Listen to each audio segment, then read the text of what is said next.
Welcome to Film and Page. I'm Dominic, and in this video, I'll be ranking the 6 original Dune books by Frank Herbert.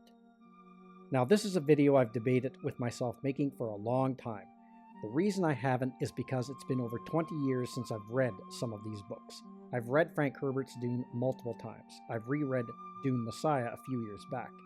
However, as for the rest, it has been a really long time. So I wanted to reread all the books before I did this list. But I thought it would be interesting to do this list based on the impressions the books originally gave me first, then give them a reread, see how my perception of some of these books will change, and to see how it would change my ranking them. Just before we get into the video, I'd like to say that if you haven't read these books, this video will contain spoilers, and some of them are big ones. This video is for people who have read all these books. With that out of the way, let's get into it. So, starting things off at the bottom of the pile at number 6 is God Emperor of Dune, originally published in 1981. Continuing the Dune saga where Children of Dune left off. Here the story takes a huge leap in time and takes place 3,500 years after Children of Dune, where Leto II, the God Emperor, has been ruling humanity as a tyrant and has almost completely transformed into a sandworm, with only a human face and arms left. God Emperor of Dune is for me easily the weakest link in this chain. I found it at the time when I read it to be rambling and, to be honest, boring. Not a lot seemed to happen. I remember that it took me a while to get through this one. What I find interesting these days is how many people I've discovered that this book is actually their favorite one of the whole series. This is the main reason I've wanted to give this series a reread. I'm curious to see if I'd view this book differently than I did when I read it years ago. However, going from my original impressions of these books, God Emperor comes in last place. Next up, at number 5, is Heretics of Doom, originally published in 1984, carrying on the storyline from God Emperor of Doom, taking place 1,500 years after that story, and we see a new civilization spring up after the destruction of Leto II, which caused humanity to spread out further than it ever had before into the universe. This event was known as the Scattering, and now factions of humanity are coming back in from the Scattering, with one being the most powerful and dangerous, the Honored Matres. I remember enjoying this one quite a bit more than God Emperor, and it sets up a whole new Dune universe that is somewhat different from the previous books, which I found really interesting. And it also introduces us to the Honored Matres, who are like the dark opposites of the Bene Gesserit, and make for some really excellent antagonists. Even though I did like this one more than God Emperor, it didn't really leave an impression on me like the other books on this list. That's why I ranked it just above God Emperor. Then, at number 4, we have Dune Messiah, originally published in 1969. And is the first sequel to Frank Herbert's Dune. Paul has accepted his role as a messiah to the Fremen people, and has ruled as emperor for the last 12 years. Despite this, he has lost control of the jihad he has unleashed upon the universe, that has now taken 61 billion lives. However, is this the worst possible fate for humanity, or is something worse awaiting it? Paul, using his prescient vision, believes that there is, wanting to set humanity on a new course that will avoid ultimate stagnation and destruction. Frank Herbert's Dune is all about not blindly following charismatic leaders, and how this can lead to a people's destruction, while Dune Messiah is all about what happens when you don't heed that warning. This is the fallout of the events depicted in the first book. Now, I've read this book twice, once over 20 years ago, and again a couple years back. Now, this is where a reread, even to this point, has altered my perception of these books. I remember enjoying this book much more when I originally read it than when I reread it a couple years back. It didn't quite click in as to why at first.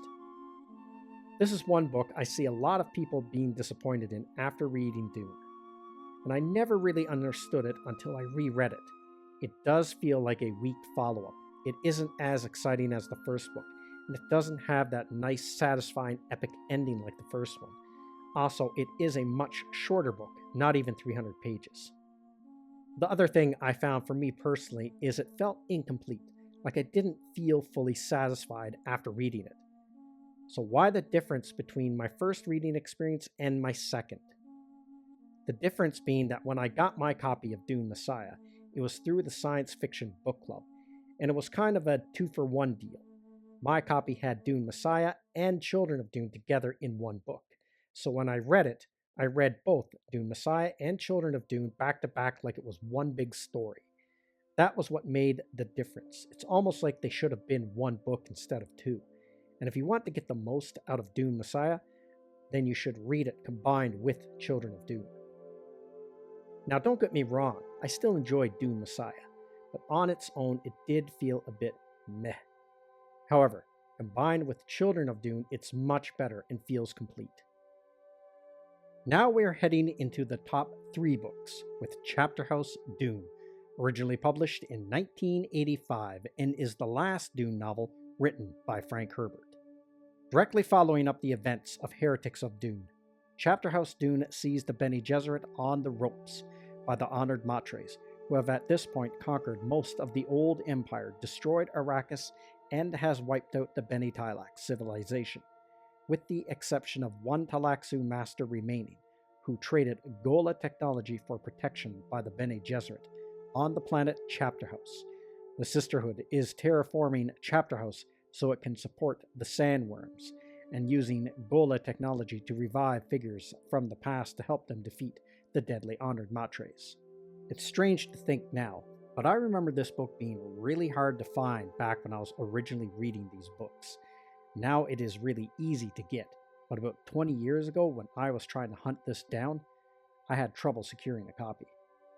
Where I did enjoy Heretics of Dune, but it didn't leave a memorable impression on me, Chapterhouse really did. I really enjoyed this book. It was epic and vast, much like Frank Herbert's Dune. I love the idea of the honored Matres. They made for such a cool and interesting antagonizing force to go against the Bene Gesserit. Also, the No ship I thought was a really cool idea. A ship that could cloak itself even from prescient abilities of the mind. It had epic battles, great protagonists, awesome antagonists, and had galactic stakes. It was a very satisfying and fun read. Even though the book ends on a cryptic cliffhanger that wouldn't be resolved for 22 years until the publication of Sandworms of Dune in 2007, I actually enjoyed the ending, because it always made me wonder and speculate to myself as to where Frank Herbert was going with this. I know it gets resolved in Sandworms of Dune, but I've always been a little skeptical of Brian Herbert and Kevin J. Anderson's claims that this was the way Frank Herbert would have done it. However, that is a whole other discussion and debate. In the number 2 spot is Children of Dune, originally published in 1976, and is the continuation of Dune Messiah. Set 9 years after Dune Messiah, Paul has vanished into the desert. Also, the ecological transformation of Arrakis has made it so the Fremen no longer need stillsuits. They have begun to move out of the sieges and into the villages and cities. The Fremen way of life and what made them the people they are is eroding away. The Jihad is beyond the control of the Imperial High Council. Paul and Chani's children, Leto II and his twin sister Ghanima, face threat of assassination from fallen House Carino. Their guardian and aunt Alia has become an abomination and is possessed by the personality of her grandfather, Baron Vladimir Harkonnen. Along with all this, the transformation of Dune into a greener, wetter world is killing the sandworms. Leto II will be faced with a choice to save humanity from ultimate stagnation and destruction. It was a choice his father couldn't make, but will he be able to? I had a bit of a debate with myself on whether I should have given the number 2 spot to this book or Chapterhouse, even though I remember liking Children of Dune more. But was that because it was paired up with Dune Messiah? And would it be as good on its own? At this point, I can't say, so I'll just go with my initial impressions. What I liked about this book was the political intrigue and the beginnings of Leto's transformation into a sandworm, where at this point it has basically given him almost superpowers, with enhanced speed and strength, which he becomes a living weapon and is able to slice through people with his hands. This always stood out to me, and I thought it was cool. The book also shows the further consequences of the Fremen following Paul hook, line, and sinker. As their environment becomes more tolerable, their way of life, culture, and what made them so strong starts to dissolve. Now there is no going back for the Fremen. This is where a reread of the series will be interesting, and reading Children of Dune on its own. I'm curious as to how I'll perceive that story, and will Chapter House overtake it? However, until then, it stands at number 2, and that leads us to the obvious choice for number 1. Number 1, Dune, originally published in 1965. Set in the distant future of humanity in which an empire that spans the stars is ruled by the Padishar Emperor Shaddam IV. The most valuable substance in this society is the spice melange, and is only found on one planet in the known universe, the desert planet Arrakis, also known as Dune. It is a harsh desert planet ruled by giant sandworms. House Atreides is ruled by Duke Leto and has been given charge of Arrakis, and replacing his longtime enemies House Harkonnen. This is all under the orders of the Emperor himself.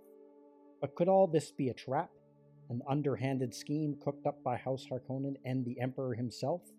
No matter what, House Atreides must go forward with the change, because the rewards outstrip any risk.